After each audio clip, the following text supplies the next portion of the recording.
विद्यार्थी मित्रांनो, आज आपला निकाल लागलेला आहे आणि सर्व विद्यार्थ्यांनी आपापला निकाल बघितला असेल. ठीक आहे.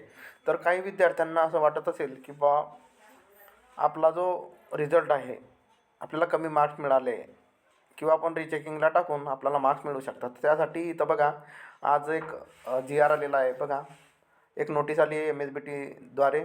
तर बघा, यामध्ये आपण फोटोकॉपीसाठी आपले पेपर टाकायचे आपल्याला. ठीक आहे. तर कोणत्या तारखेपासून तर कोणत्या तारखेपर्यंत आपण पेपर टाकू शकतो रिचेकिंग आणि फोटोकॉपीसाठी, तर हा शेड्यूल आपल्याला दिलेला आहे. ठीक आहे.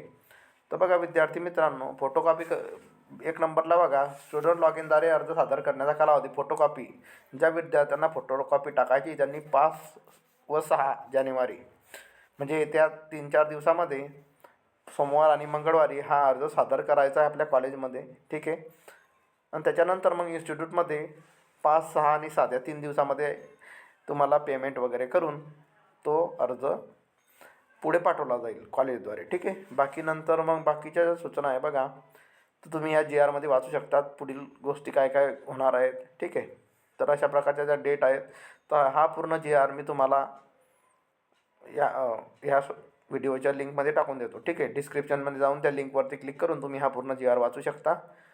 तर मी तुमचा जास्त वेळ घेत नाही, तुम्ही स्वतः वाचून बाकीच्या गोष्टी करू शकतात. फक्त महत्त्वाच्या गोष्टी आहे की 5 आणि 6 तारखेला तुम्हाला कॉपी करता अप्लाय करायचा आहे. ठीक आहे. भेटूया विद्यार्थी मित्रांनो पुढच्या व्हिडिओमध्ये. आपल्या चॅनलला सबस्क्राईब करा असेच नवीन नवीन व्हिडिओ मिळवण्यासाठी. थँक्यू.